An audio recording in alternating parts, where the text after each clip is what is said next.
శాంతి 16/6/2024 యొక్క అవ్యక్త మురళి ఆధారంతో శుభావనతో కోపం పైన విజయాన్ని పొందే యోగాభ్యాసం చేద్దాం. ఓం శాంతి. ఆత్మనైన నాకు అలౌకిక జన్మ స్వయం భగవంతుడి ద్వారా ప్రాప్తించింది. ఇది అతీతమైన, ప్రియమైన, అలౌకికమైన, వజ్రతుల్యమైన జన్మ.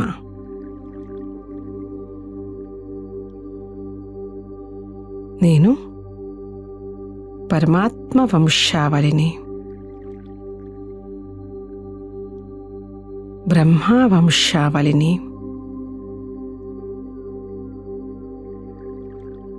బాప్ దాదా నన్ను చాలా ప్రేమిస్తున్నారు. నా పైన ప్రేమతో కూడిన ముత్యాల వర్షాన్ని కురిపిస్తున్నారు.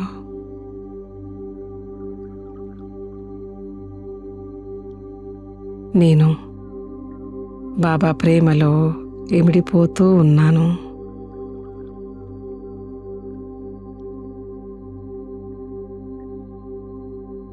ఇలా ఇమిడిపోవడమే సమానంగా అవ్వడం.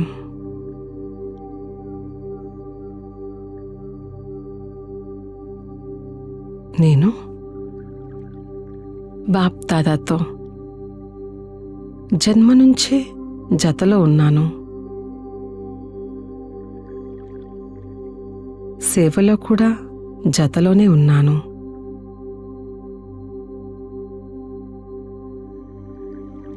నేను బాప్ దాదా సదా కోసం జతలోనే ఉంటున్నాము.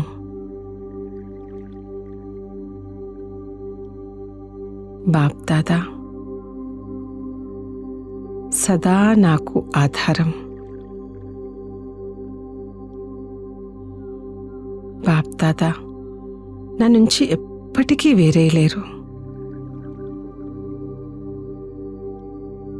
బాప్ దాదా మొత్తం కల్పంలో సర్వశ్రేష్టమైన జత, సహచరుడు మరియు తోడునిచ్చేటువంటి వారు.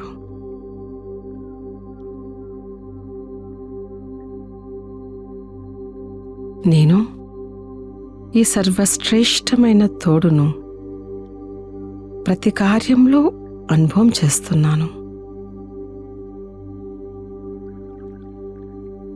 నేను సదా ఉల్లాస ఉత్సాహంలో ఉంటున్నాను.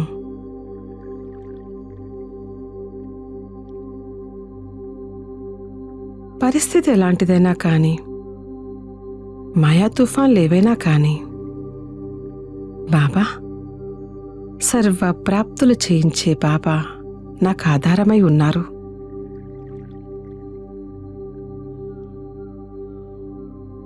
బాబా నాకు సర్వ సంబంధాల సుఖాన్ని అనుభవం చేస్తున్నారు.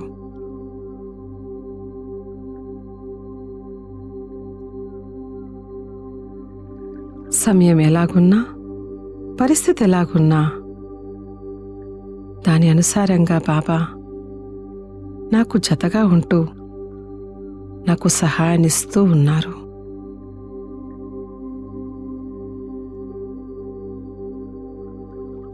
కేవలం నేనిప్పుడు నా ఉన్నతమైన స్థితిలో స్థితై ఉండాలి, బ్యాలెన్స్లో ఉండాలి. బాబా యొక్క అద్భుతాలను గ్రహించాలి. నాకిప్పుడు ఎలాంటి అప్రాప్తి లేదు. పొందాల్సిందంతా పొంది ఉన్నాను. ఎందుకు, ఏమిటి, ఎలా ఈ బలహీన సంకల్పాల చక్రం నుంచి నేను పూర్తిగా ముక్తై ఉన్నాను.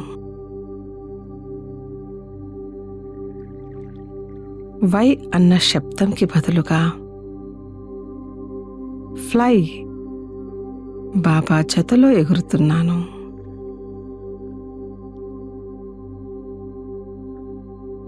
సదా అలౌకిక మనోరంజకాన్ని అనుభవం చేస్తున్నాను.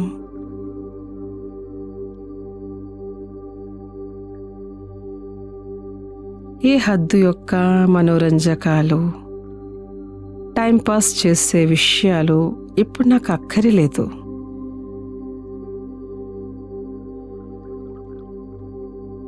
సదా సంతుష్టంగా తేలిగ్గా ఉన్న కారణంగా నా మనసు సదా శాంతిగా ఉంటుంది.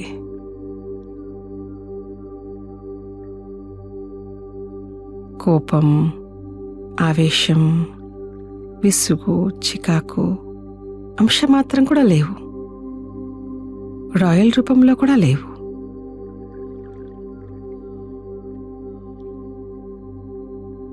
ఒక దృశ్యం ఇప్పుడు నా ఎదురుగా అనుభవం అవుతుంది.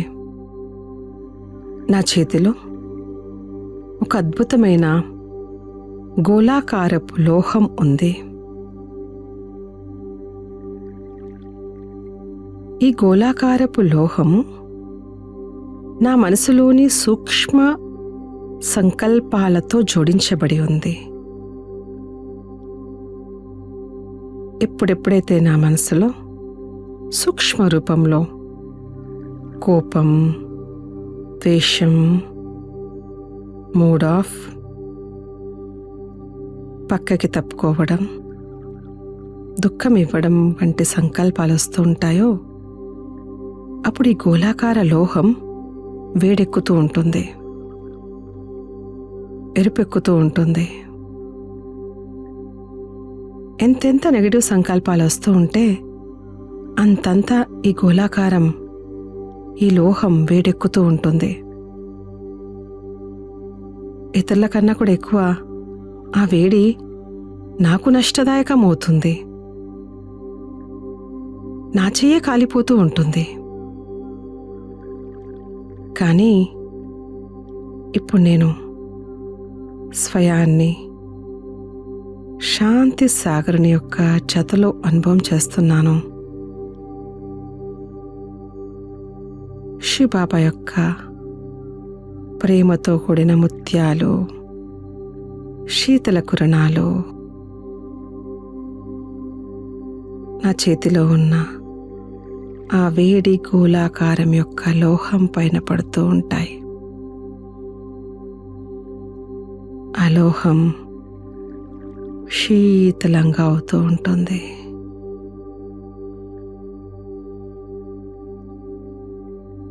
ఆ లోహం ఇప్పుడు ఒక శీతలమైన తెల్లని పుష్పంగా మారిపోయింది.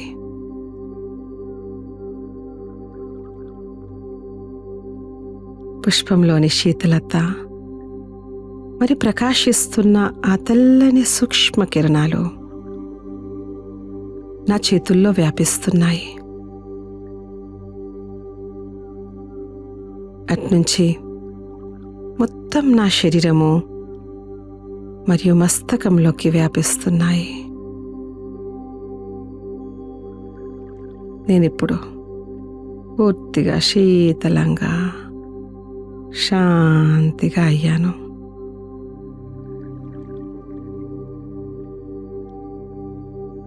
బాబా నుంచి నా పైన ప్రేమతో కూడిన శీతల ముత్యాల వర్షం కురుస్తుంది.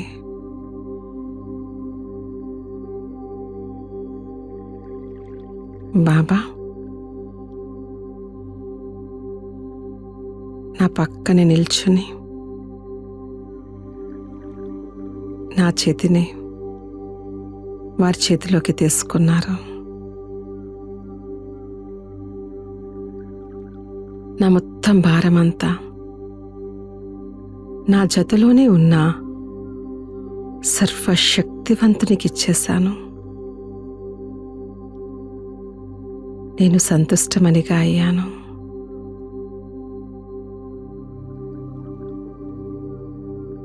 నేను నా శ్రేష్టమైన సహచరుడైన బాబా యొక్క సంస్కారాలు నాలో ఎమర్జ్ అవ్వడం అనుభవం చేసుకుంటున్నాను.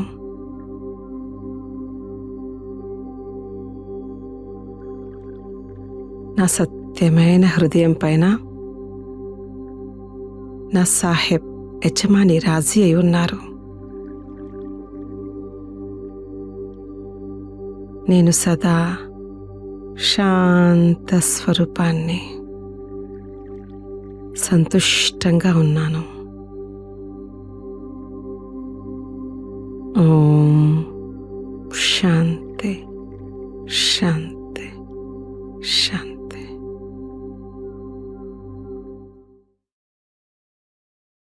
ఓం శాంతి. 19/6/2024. మధురమైన పిల్లలు, అన్నింటికంటే ముఖ్యమైన సేవ తండ్రి స్మృతిలో ఉండడం మరియు ఇతరులకు స్మృతిని కలిగించడం. మీరు ఎవరికైనా తండ్రి పరిచయాన్ని ఇచ్చి వారి కళ్యాణాన్ని చెయ్యొచ్చు. ప్రశ్న: ఏ ఒక్క చిన్న అలవాటు కూడా ఎంతో పెద్ద ఆజ్ఞ ఉల్లంఘన చేయిస్తుంది. దాని నుండి రక్షించుకునేందుకు యుక్తి ఏమిటి? జవాబు: ఒకవేళ ఎవరిలోనైనా ఏదైనా దాచే అలవాటు లేక దొంగతనం చేసే అలవాటు ఉన్నట్లయితే దాని ద్వారా కూడా చాలా పెద్ద ఆజ్ఞ ఉల్లంఘన జరుగుతుంది. చిన్న దొంగైనా లక్షల దొంగగా అవుతారు అని అంటారు. లోభానికి వశమై ఆకలి వేస్తే దాచిపెట్టి అడగకుండా తినేయడం, దొంగతనం చేయడం, ఇది చాలా చెడ్డ అలవాటు. ఈ అలవాటు నుండి రక్షించుకునేందుకు బ్రహ్మబాబా సమానంగా ట్రస్టీగా అవ్వండి.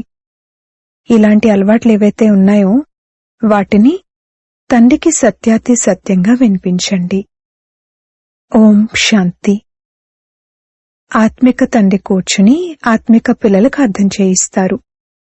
మనం అనంతమైన తండ్రి ఎదురుగా కూర్చున్నామని, మనం ఈశ్వరీయ పరివారానికి చెందినవారము అని పిల్లలకు తెలుసు. ఈశ్వరుడు నిరాకారుడు. మీరు ఆత్మాభిమానులుగా అయి కూర్చున్నారు అని కూడా తెలుసు. ఇప్పుడు ఇందులో విజ్ఞాన గర్వం లేక హఠయోగం మొదలైనవి చేయవలసిన విషయమేమీ లేదు. ఇది బుద్ధి యొక్క పని. ఈ శరీరానికి సంబంధించిన పనేమీ లేదు. హఠయోగంలో శరీరంతో పనుంటుంది. ఇక్కడ పిల్లలుగా భావిస్తూ తండ్రి ఎదురుగా మనం కూర్చున్నాము. తండ్రి మనల్ని చదివిస్తున్నారని మనకు తెలుసు. ఒకటేమో స్వయాన్ని ఆత్మగా భావిస్తూ తండ్రిని స్మృతి చేసినట్లయితే, మధురమైన పిల్లలు, మీ పాపాలన్నీ అంతమైపోతాయి అని తండ్రి చెప్తారు. ఇంకొకటి, చక్రాన్ని తిప్పండి. ఇతరుల సేవ చేసి మీ సమానంగా తయారు చేయండి. తండ్రి కూర్చుని ఒక్కొక్కరిని చూస్తారు. మీరు ఏం సేవ చేస్తున్నారు? స్థూల సేవ చేస్తున్నారా, సూక్ష్మ సేవ చేస్తున్నారా, లేక మూల సేవను చేస్తున్నారా? ఒక్కొక్కరిని తండ్రి చూస్తారు. వీరు అందరికీ తండ్రి పరిచయాన్ని ఇస్తారా? ముఖ్యమైన విషయం ఇదే. ప్రతి బిడ్డకు తండ్రి పరిచయాన్ని ఇస్తున్నారా?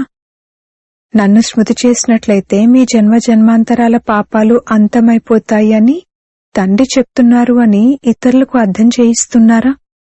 ఎంతవరకు ఈ సేవలో ఉంటున్నారు? బాబా స్వయం తనతో పోల్చుకుంటారు.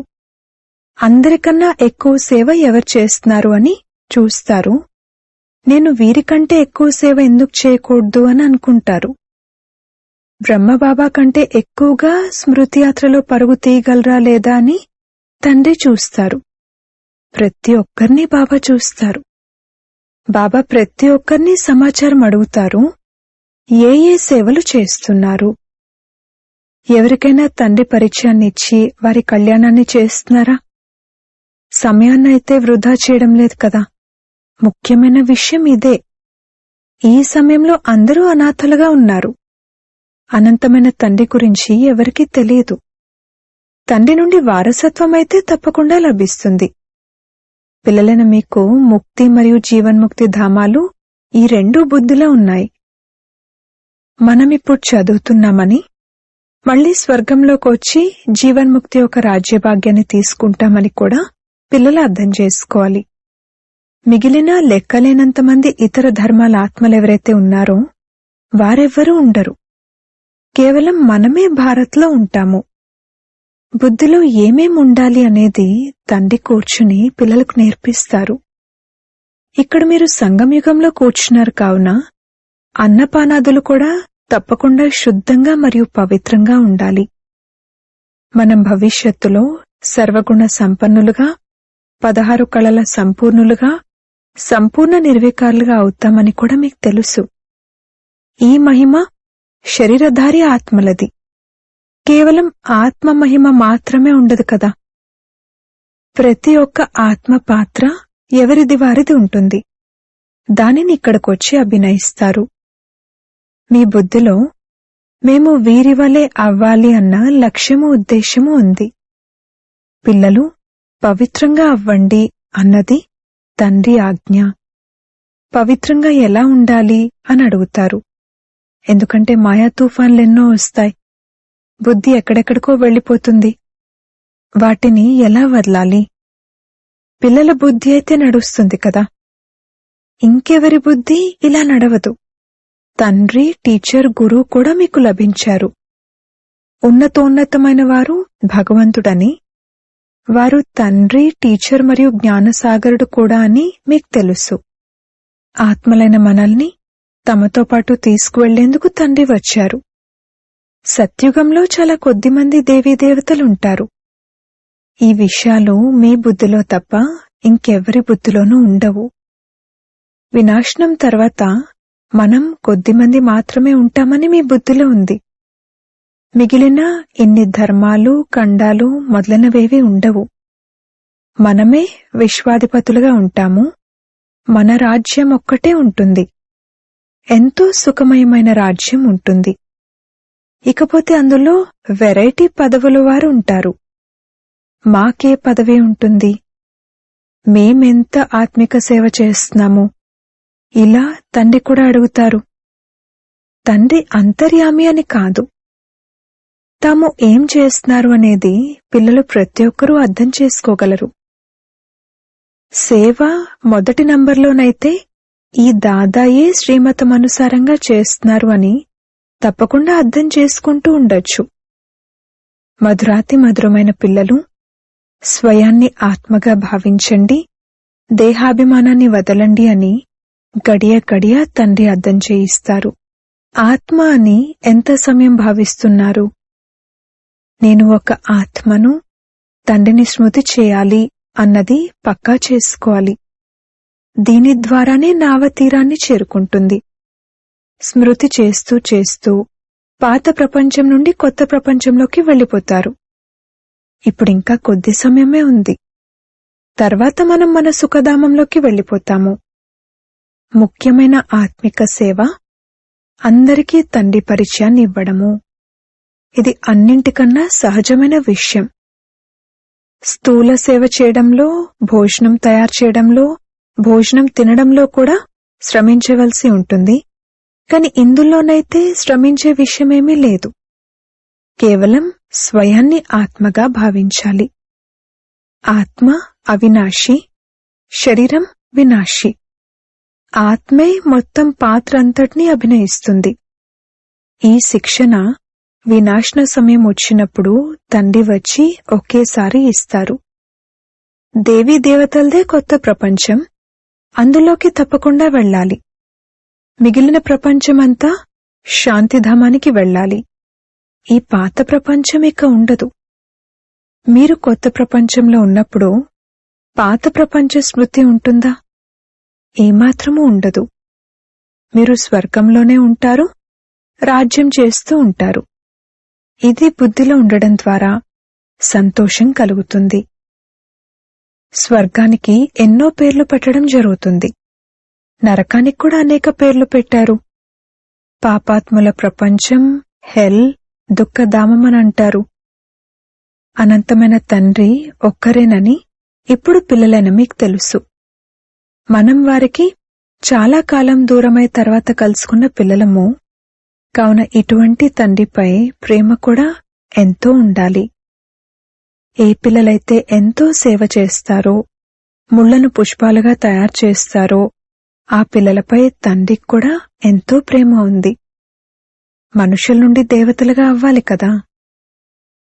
తండ్రి స్వయం అలా అవ్వరు, మనల్ని అలా తయారు చేయడానికి వచ్చారు. కావున లోపల ఎంతో సంతోషం ఉండాలి. స్వర్గంలో మనం ఏ పదవిని పొందుతాము, మనం ఏం సేవ చేస్తున్నాము, ఇంట్లో పనివారెవరైతే ఉంటారో వారికి కూడా పరిచయాన్ని ఇవ్వాలి. ఎవరైతే స్వయం సంబంధంలోకి వస్తారో వారికి శిక్షణ ఇవ్వాలి. అబలలు, పేదలు, ఆటవికులు మొదలైన వారందరి సేవ చేయాలి కదా. పేదవారైతే చాలామంది ఉన్నారు, వారు బాగవుతారు, ఎటువంటి పాపాలు మొదలైనవి చెయ్యరు. లేకపోతే పాపకర్మలు చేస్తూ ఉంటారు. అబద్ధాలు, దొంగతనాలు కూడా ఎంతగా ఉన్నాయో మీరు చూస్తారు. పనివారు కూడా దొంగతనం చేస్తూ ఉంటారు. లేదంటే నిజానికి ఇంట్లో పిల్లలున్నారు కదా, మరి తాళాలెందుకు వెయ్యాలి? కాని ఈ రోజుల్లోని పిల్లలు కూడా దొంగలుగా అయిపోతారు.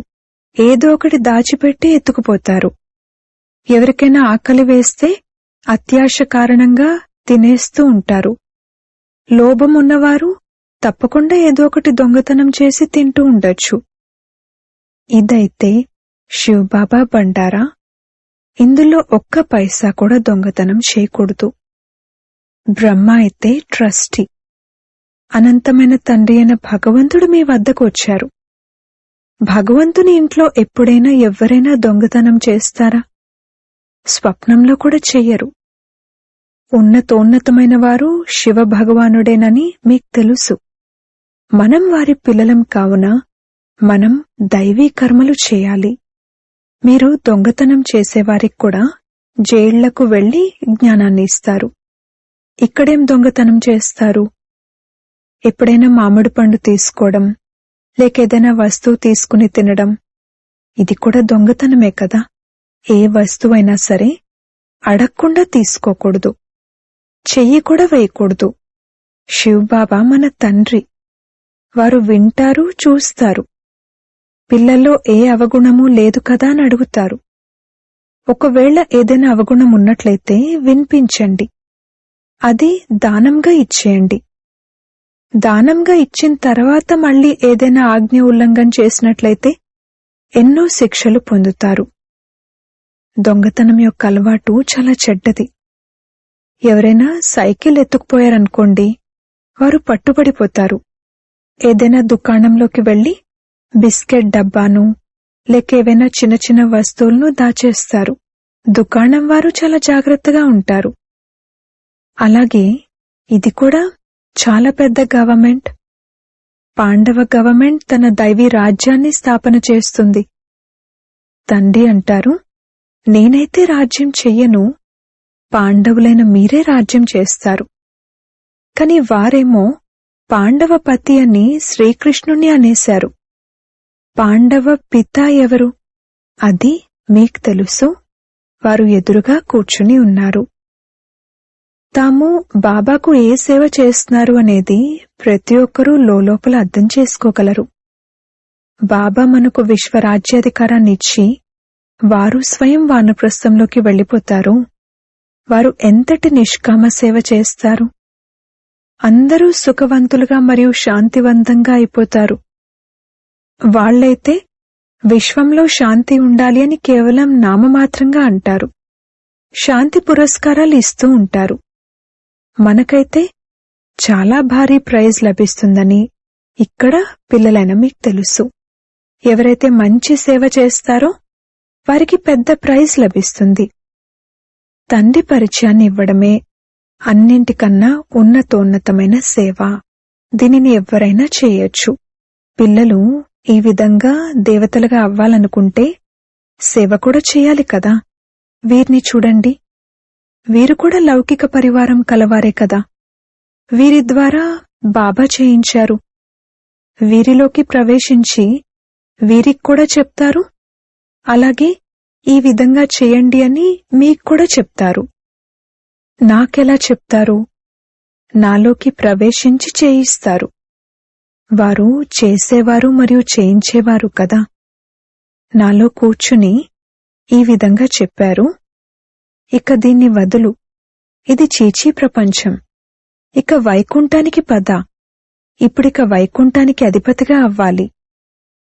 అంతే, ఇక వైరాగ్యం వచ్చేసింది. ఇతనికేమైంది అని అందరూ అనుకునేవారు. ఇతను ఇంత లాభదాయకమైన చక్కటి వ్యాపారి, ఇతనేం చేస్తున్నారు అని అనుకున్నారు. ఇతను వెళ్లి ఏం చేయబోతున్నారు అన్నది వారికేం తెలుసు. వదిలేయడమనేది పెద్ద విషయమేమీ కాదు. వెంటనే అన్నింటినీ త్యజించేశారు. అంతే. అలాగే అందరి చేత కూడా త్యాగం చేయించారు. కూతురు చేత కూడా త్యాగం చేయించారు. ఇప్పుడిక ఆ ఆత్మిక సేవ చేయాలి, అందరినీ పవిత్రంగా తయారు చేయాలి. మేము జ్ఞానామృతాన్ని తాగడానికి వెళ్తాము అని అందరూ అనేవారు. పేరు మాతది తీసుకునేవారు. జ్ఞానామృతాన్ని తాగడానికి ఓం రాధే వద్దకు వెళ్తాము అని అనేవారు. ఈ యుక్తిని ఎవరు రచించారు? శివబాబా వీరిలోకి ప్రవేశించి ఎంత చక్కటి యుక్తిని రచించారు. ఎవరొచ్చినా వారు జ్ఞానామృతాన్ని తాగుతారు.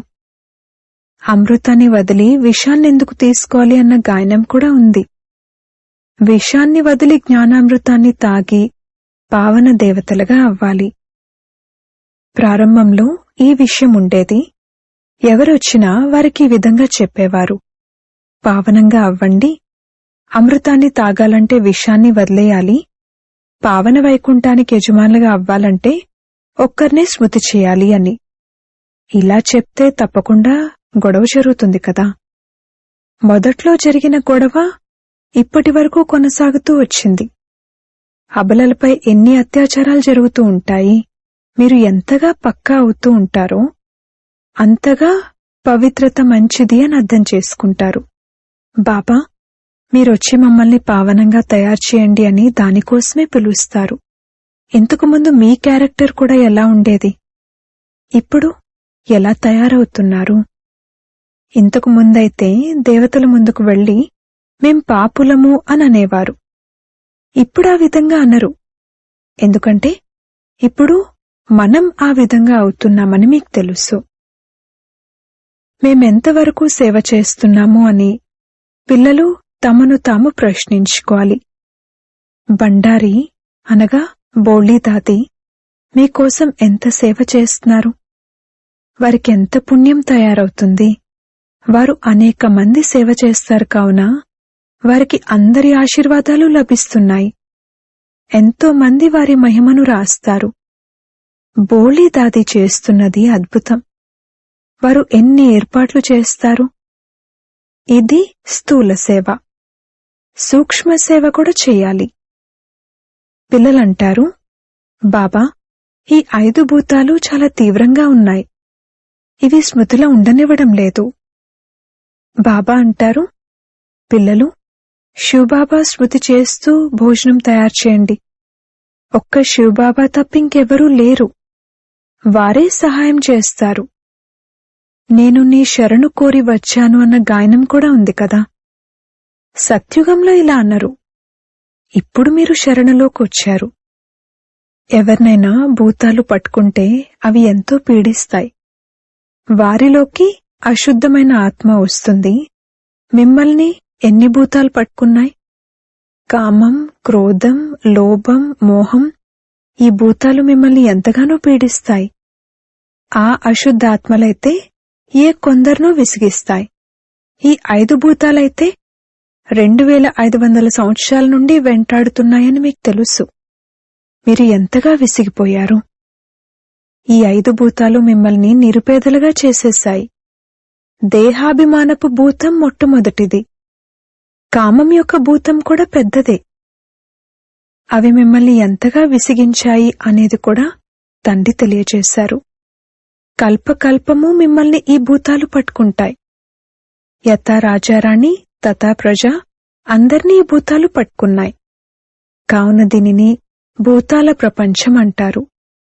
రావణ రాజ్యం అనగా ఆసురి రాజ్యం. సత్యత్రేతాయుగాలలో భూతాలుండవు. ఒక్క భూతం కూడా ఎంతగా విసిగించేస్తుంది. వీటి గురించి ఎవరికీ తెలీదు. పంచవికారాల రూపీ రావణుడి భూతాలున్నాయి. వీటి నుండి తండ్రి వచ్చి విడిపిస్తారు. మీలో కూడా కొందరు తెలివైన వారున్నారు. వారి బుద్ధిలో ఇవి కూర్చుంటాయి. ఈ జన్మలో ఇటువంటి పనులేవి చేయకూడదు. దొంగతనం చేస్తే, దేహాభిమానం వస్తే రిజల్ట్ ఎలా ఉంటుంది? పదవీ భ్రష్టులుగా అయిపోతారు. ఏదో ఒకటి ఎత్తుకుపోతారు. చిన్న దొంగైనా లక్షల దొంగగా అవుతారు అని అంటారు. యజ్ఞంలోనైతే ఇటువంటి పనెప్పుడూ చేయకూడదు. ఇది అలవాటైపోతే ఇక ఎప్పటికీ వదలదు. ఎంతగా కష్టపడుతూ ఉంటారు. అచ్చా, మధురాతి మధురమైన సిక్కిలదే పిల్లలకు మాత్పిత బాప్దాదాల ప్రియ స్మృతులు మరియు గుడ్ మార్నింగ్. ఆత్మిక పిల్లలకు ఆత్మిక తండ్రి నమస్తే. ధారణ కొరకు ముఖ్య సారము. మొదటి పాయింట్, స్థూల సేవతో పాటుగా సూక్ష్మమైన మరియు ముఖ్యమైన సేవను కూడా చేయాలి. అందరికీ తండ్రి పరిచయాన్ని ఇవ్వడం, ఆత్మల కళ్యాణం చేయడం, స్మృతి యాత్రలో ఉండడం, ఇదే సత్యమైన సేవ. ఈ సేవలోనే బిజీగా ఉండాలి. తమ సమయాన్ని వృధా చేసుకోకూడదు. రెండవ పాయింట్, వివేకవంతులుగా అయి పంచవికారాల రూపీ భూతాలపై విజయాన్ని పొందాలి. దొంగతనం లేక అబద్ధం చెప్పే అలవాటును తొలగించి వేయాలి. దానంగా ఇచ్చిన వస్తువును తిరిగి తీసుకోకూడదు. వరదానము, శారీరక వ్యాధుల యొక్క చింతన నుండి ముక్తులై జ్ఞాన చింతనను మరియు స్వచింతనను చేసే శుభచింతక భవ.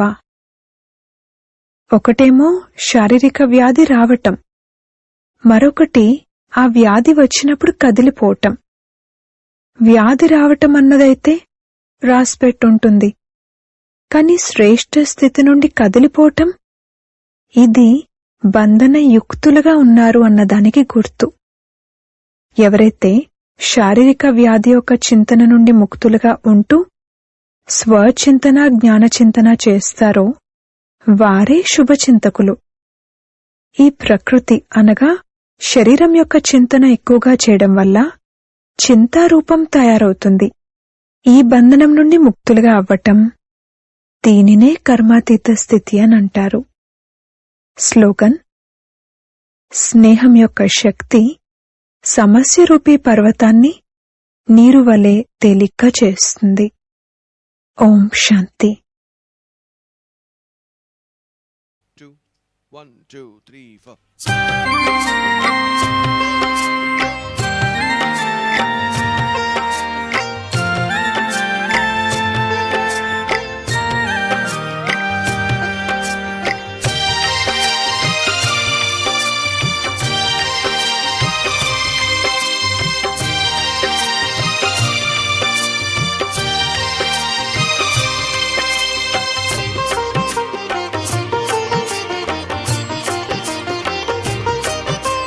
దివ్యలోక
రూపమని జ్ఞాన నేత్రమును తెరిపించి దైవీ గుణములు నిల్పునులే దివ్యలోకమున నివసించే.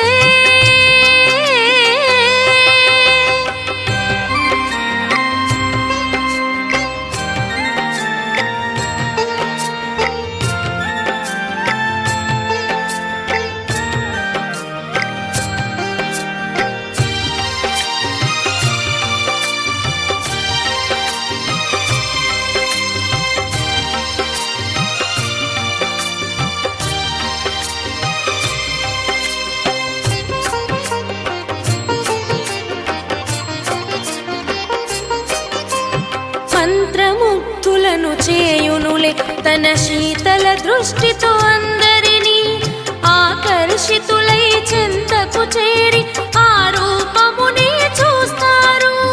మంత్రముగ్ధులను చేయునులే తన శీతల దృష్టితో అందరినీ ఆకర్షితులై చెంతకు చేరి ఆ రూపమునే చూస్తారు. అతీతమైన రూపము ద్వారా అతీతమైన రూపము ద్వారా ప్రకాశమే వ్యాపించునులే.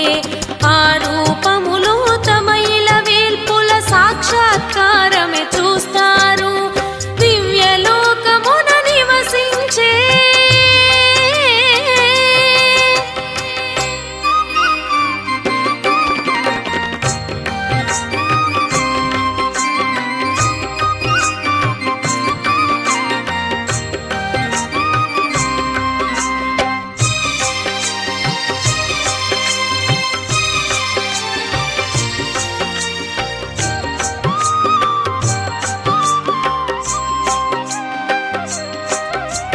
భారతదేశమున కోన కోనలో దాగిన ముత్యాలను ఏరి ప్రేమ ఏకతా పవిత్ర మూర్తుల మాలను కూర్చునులే ఎప్పుడే.